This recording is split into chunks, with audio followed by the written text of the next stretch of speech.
Good morning.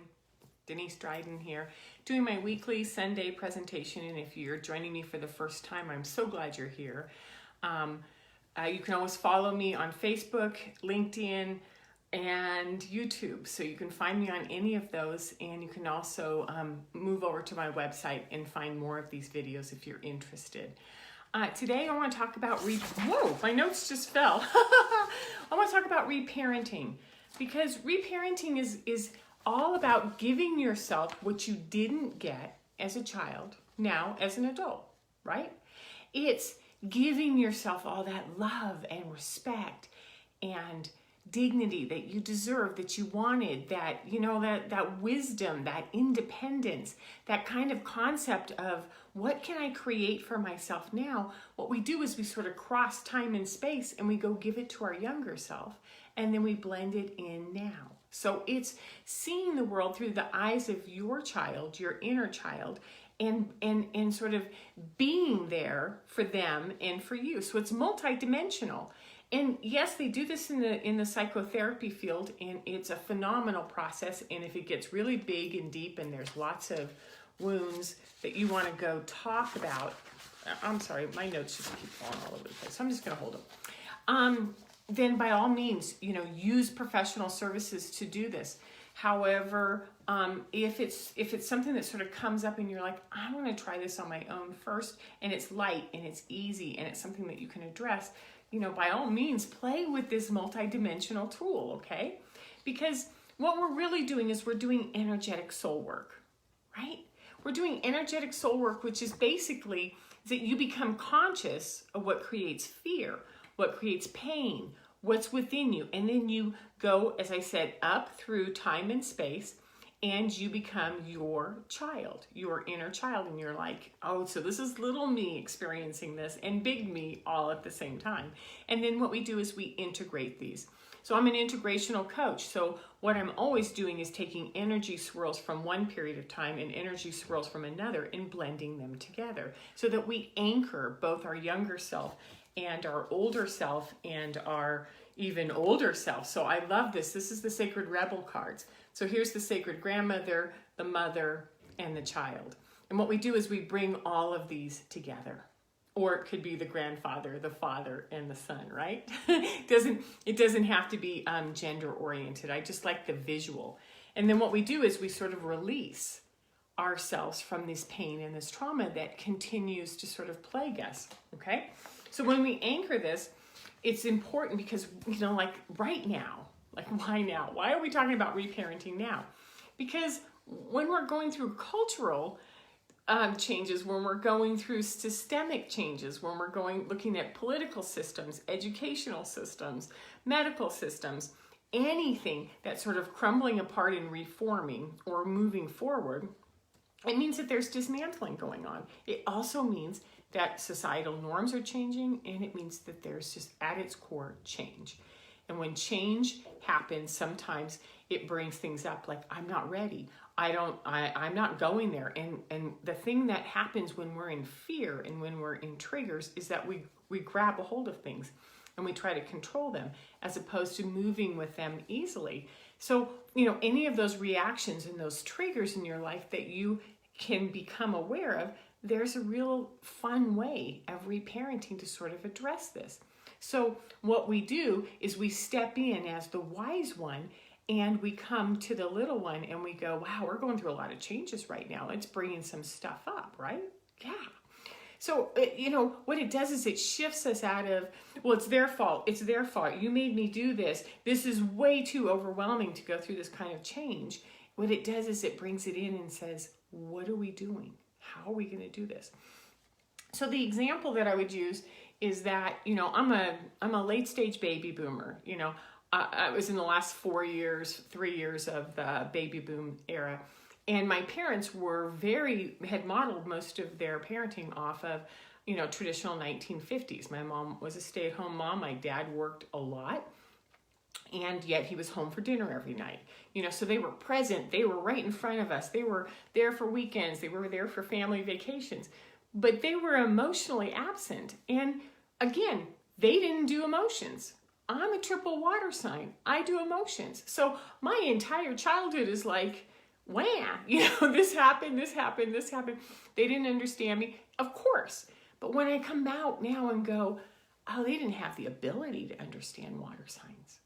And then the reparenting starts, right? Then it makes sense. It's like, oh, so what I experienced as a child now gives me an opportunity to do something about that. And when I do something about it, it creates an independence. It creates freedom, independence and freedom from that, those confusing feelings, those overwhelm, those control, and those fear. So what it really does when we integrate all of these is it shifts us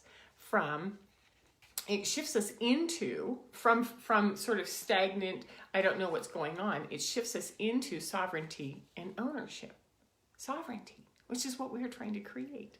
So part of what I do each week when I'm creating these videos is I try to give you some really solid tips. So I'll walk you through some of those, because this is an example from the Osho card. It's the 10 of Swords. It's like, what happens when you're asleep and you don't know what's going on, and then this lion comes up when you're like, oh man, I just figured out all that was going on, and this is, I'm pissed, I'm angry. And then when we get out of it and we start to see it, we come in with the innocence of the child. And so this is that sort of process that we're going to try to speed through when we go to the inner child work and when we go to reparenting, right? So we take this magical child who wants to go play, wants to have a calmer, beautiful world, and we create that with them. So let me look at some of the tips. So the first thing to do is notice when something comes up. Like, oh God, there it is again. That's that feeling when he does that, when she does that, when I'm at work and this happens. There's going to be those solid triggers, and you're going to know them. They're familiar. They've been there before. There's something somebody said something happened, and there's this need to control. There's this need to get pissed. There's this need to do something, right? So that's the first one. The second one is that this is your opportunity. This is your opportunity to step in as this parent guide, right? You could be the old wise one, you could be the parent, and you sort of step in and you go, oh, this is one of those situations. And I'm going to be the gentle adult, and I'm going to stand next to myself, and I'm going to go, my little girl's not like dealing with this very well. And so what you do is you stand next to that. It's almost like you pull up your little girl, and you, like, sometimes I'll just put my hand down, like I'm going to pretend like I'm holding her hand, or I'll stand a little close and I'll pretend like I have my hands on her shoulder and she knows I'm there, right? And I'll go, I'm here. And so I'm experiencing it as an adult, and I'm experiencing it as a child, and I'm standing close. I'm here, okay? So it's like I bring in the wounded child, and I stand as my adult. Number 3 is, as the adult, you acknowledge what's happening. Yeah, that's what's going on. What you're seeing, what you're feeling, what you're experiencing is completely okay. It's like, oh, wow, that's what's going on. And so what it might look like is that you as the adult are translating to the child, this is what she looks like when she's home, but she doesn't talk to me, right? Or there are certain things that are important to her and certain things that aren't important to her, and I got to find out what's important if I want her to talk to me. Does that make sense to you? And the child's like, yeah. And then you're translating, right? Or you can say, look at him. He's shut down. He's in his head. He's really worried. So what he looks like when he's worried. Or he's angry. He's always angry. He's got this tenseness to him, right? And so what we do is we validate and acknowledge, like, yeah, that's what I'm seeing. Are you seeing that? I'm seeing that. And then number 4, I say you notice what you notice together, and you depersonalize it. Like, hey, look at her. This has nothing to do with me.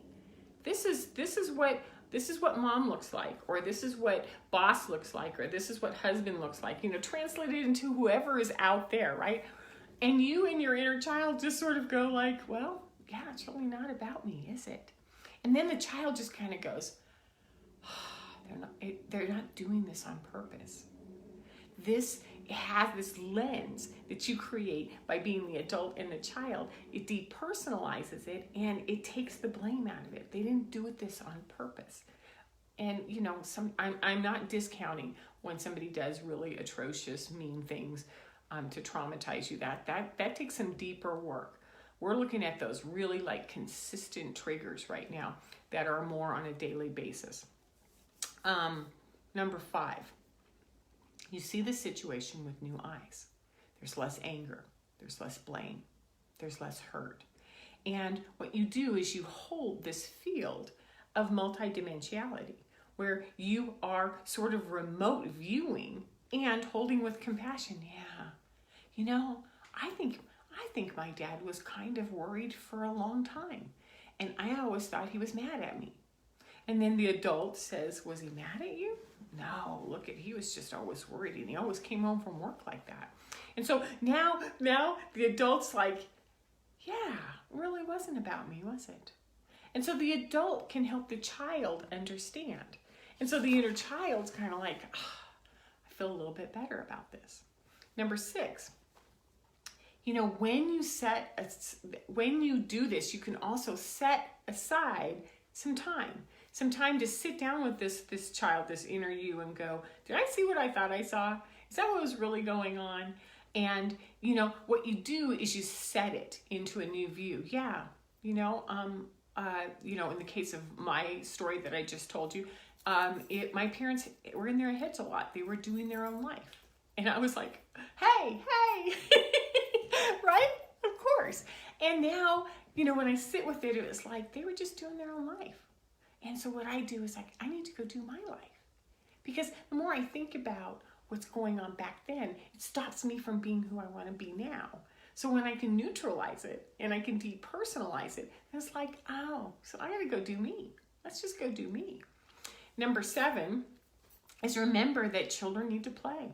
Children need to create. They need to imagine. They need to be. They need to make time for all of this. And you need to make time for all of this because, it's one thing to step in when something comes up and bring your child up and say, hey, let's translate this together. It's another thing to then go, I don't need you anymore, as opposed to, hey, what do we want to do? Let's go for a walk. Let's go play in the water. Let's ride a cruiser bike. Let's draw pictures. Let's go down to the beach and watch the birds. Like, what is this that the little self likes to do? Because we want to keep trying to remember what we were like when we were, when we were innocent. Here's this beautiful card. When we were so innocent and we had a whole life ahead of us. And so, we want to hang out with that little self, right? And then the final one, number 8, is that if you are parenting children, do this with them. Go stand next to them. Look at what they're looking at and say, what do you see?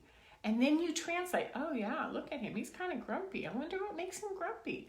And so you depersonalize it with them and you're translating, and you can even like nudge them, touch them, put them on your knee, your lap, whatever. And you can sort of say, what do you see out there?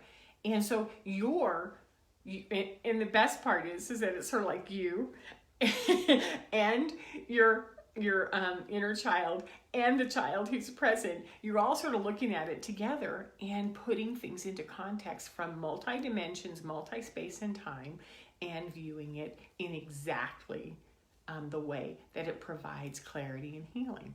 So this is wisdom. This is insight.